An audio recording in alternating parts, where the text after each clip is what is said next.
ओम शांताकारं भुजगशयनं है ना।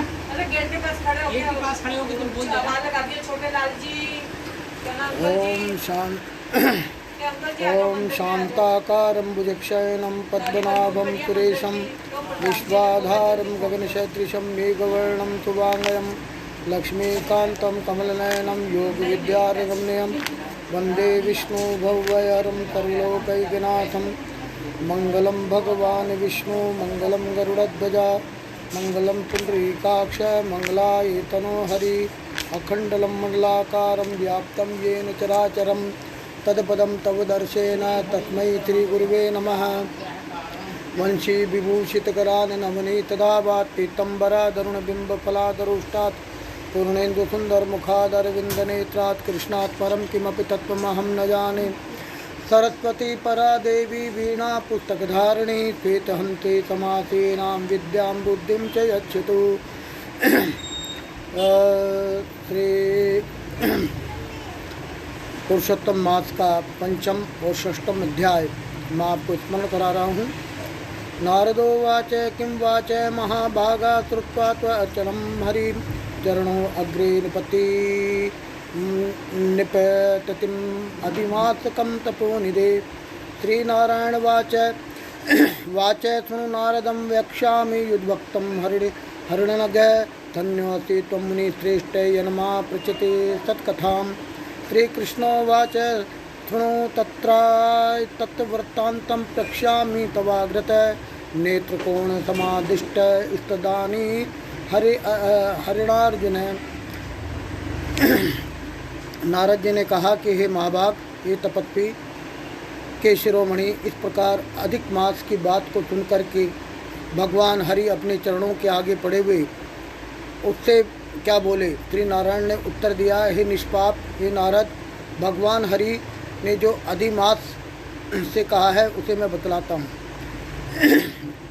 बतला रहा हूँ, सुनिए। हे मुनिराज, आप धन्यवाद के पात्र हैं क्योंकि आप ऐसे सद्वृतांत के संबंध में जिज्ञासा कर रहे हैं। श्री कृष्ण जी कहते हैं, हे अर्जुन, मैं वैकुंठ का वृतांत तुमसे बता रहा हूँ, सुनो। तब भगवान विष्णु की आँख के इशारे से गरुड़ ने आज्ञा दी और गरुड़ मूर्छित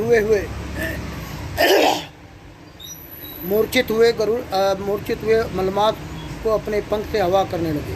हवा लगने पर जब उसे होश आया तो उठ करके मलमास फिर कहने लगा, हे विभु, ये मुझे अच्छा नहीं लग रहा। अधिक मास ने कहा कि हे जगत के विधाता, मेरी रक्षा कीजिए, रक्षा कीजिए। हे जगदीश्वर भगवान विष्णु, मेरी रक्षा कीजिए। हे नाथ, मुझ शरण में आए हुए की उपेक्षा क्यों कर रहे हैं? ऐसा कह कर के काँपने लगा, बारंबार बिलखने लगा। तब वैकुंठ, संजय को बुला देना, संजय को बुलाना, पचौरी जी को बोलना।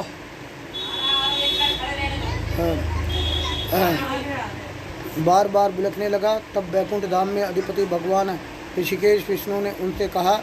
श्री विष्णु बोले कि हे वत्स, उठो उठो, तुम्हारा कल्याण हो, बिलखना छोड़ दो। हे अधिपति रहित, मुझे प्रतीत होता है कि तुम क्लेश निवारण का कोई उपाय नहीं है।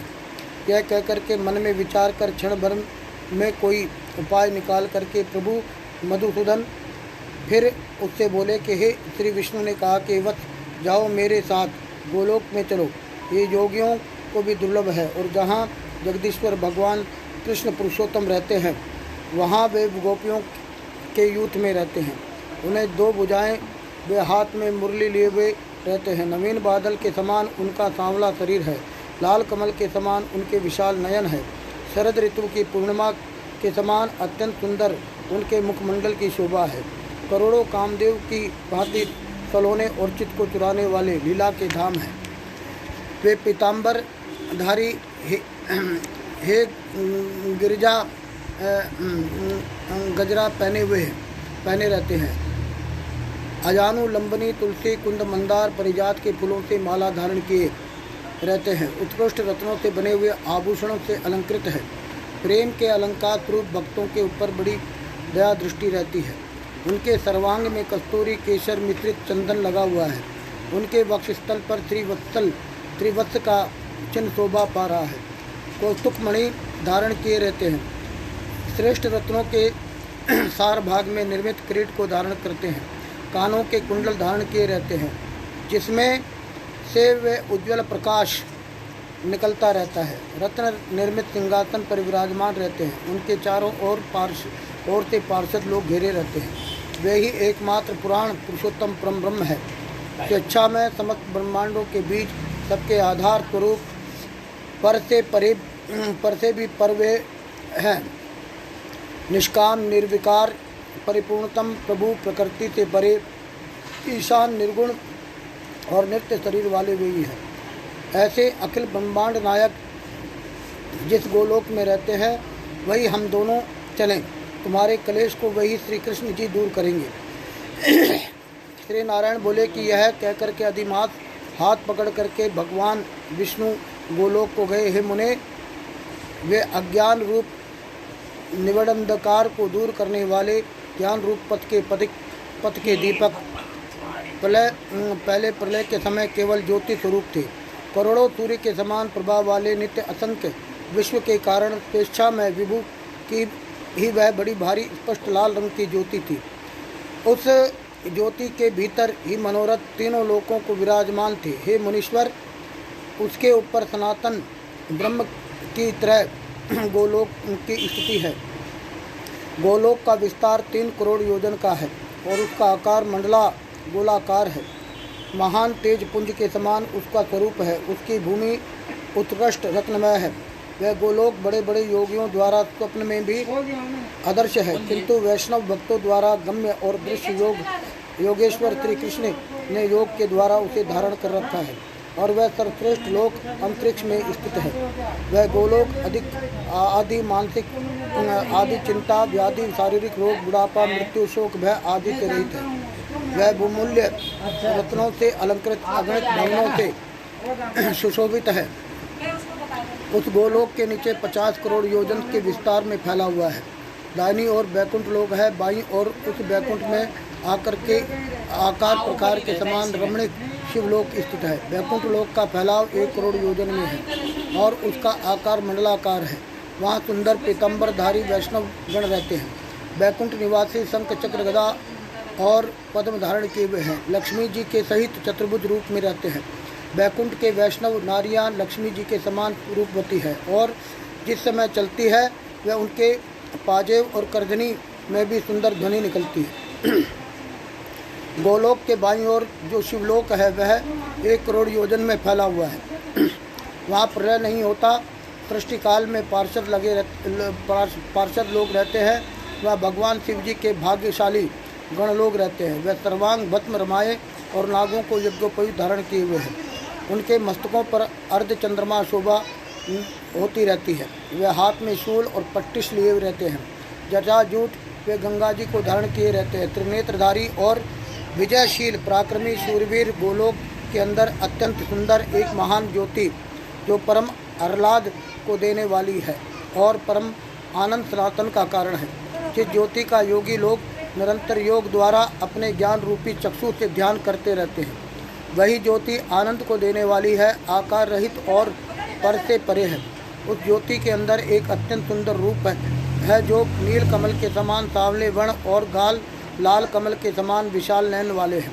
शरद ऋतु की पूर्णिमा के समान करोड़ों चंद्रमा की शोभा की भांति मुख वाले, करोड़ों कामदेव के समान सुंदरता के भंडार, लीला के सुंदर आगार जो भुजाधारी, हाथ में मुरली लिए हुए मंद मंद मुस्कुराते हुए, पीताम्बर पहने हुए, त्रिवक्त चिन्ह और कौस्तुभ मणि से दीप्तमान प्रकाशमान वक्षस्थल वाले, करोड़ों उत्कृष्ट रत्नों से जड़ित उज्ज्वल किरीट और विजायट भुजबंध धारण किए हुए, रत्न निर्मित सिंहासन पर विराजमान, आजानुलुम्बनी तुलसी कुंद मंदार परिजात चंपा के फूलों से गुथी हुई वरमाला से विभूषित वही पूर्ण परब्रह्म श्री कृष्ण है, जो स्वेच्छा में सबके कारण रूप और सबके आधार और परे से भी परे है। निरंतर किशोर अवस्था वाले गोपाल रूप को धारण किए हुए हैं। करोड़ों पूर्णिमा की शोभा वाले, भक्तों के ऊपर दया करने वाले, कामना रहित निर्विकार परिपूर्णतम प्रभु रास मंडल के मध्य विराजमान, शांता राजेश्वर हरि मंगल स्वरूप, मंगल के योग्य, संपूर्ण मंगलों के मंगल, परम आनंद के अधीश्वर, सत्य स्वरूप, अक्षर अव्यय है, निखिल सिद्ध समुदाय के अधीश्वर, निखिल सिद्धियों के स्वरूप, सिद्धियों के दाता, प्रकृति से परे, ईश्वर और निर्गुण, नित्य निग्रह है, आदि पुरुष, अवक्त, बहुतों द्वारा आह्वान किए जाने वाले, अनेकों द्वारा स्तुति किए जाने वाले, नित्य स्वतंत्र आदित्य परमात्मा के स्वरूप है। जो शांति प्रिय वैष्णव है वे ध्यान करते हैं शांत और शांति प्राण वही एकमात्र भगवान साधुजनों की रक्षा के लिए इस प्रकार दूसरा श्री कृष्ण स्वरूप धारण किए हैं। श्री नारायण ने कहा, यह कहकर के भगवान विष्णु अधिक मास को साथ लेकर के शीघ्र ही ब्रह्म युक्त गोलोक में पहुँचे। सूजी बोले, ऐसा वाक्य कह करके सत्कार स्वीकार कर जब मुनिराज चुप हो गए तब आनंद के भंडार से पुरुषोत्तम मास के महोत्सव संबंधी नई नई कथाओं को सुनने की अभिलाषा से ब्रह्मा जी के पुत्र नारद जी ने कौतूहलवश ये प्रश्न किया। इस प्रश्न का विस्तार हम कल के अध्याय में सुनाएंगे। श्री बृहन्न नारदीय पुराणे श्री नारायण नारद संवादे पुरुषोत्तम महात्म्ये विष्णुर्लोक गोलोक गमने पंचमो उत्सवो भगवान श्री कृष्ण अर्पणमस्तु। ओम तत्सत्। उनका पाठ कथा तो कर ही दो, अब मैं जाता हूँ। भजमन नारायण नारायण नारायण, श्रीमन नारायण नारायण नारायण, लक्ष्मी नारायण नारायण नारायण, बद्री नारायण नारायण नारायण। बोलो विष्णु भगवान की जय, कृष्ण भगवान की जय। अधिक मास का पंचम अध्याय आपको श्रवण करवाया और जो लोग भी इस कथा को सुनते हैं और इसका श्रवण कर रहे हैं फेसबुक पर, यूट्यूब पर, वह सब्सक्राइब करें और लाइक करें और घंटी बजाएं। आपसे यही अनुरोध है, ज़्यादा से ज़्यादा इसको लाइक करें और मेरा उत्साह भी बढ़ाएं। भारत ओम बोलो विष्णु भगवान की जय, भारत माता की जय।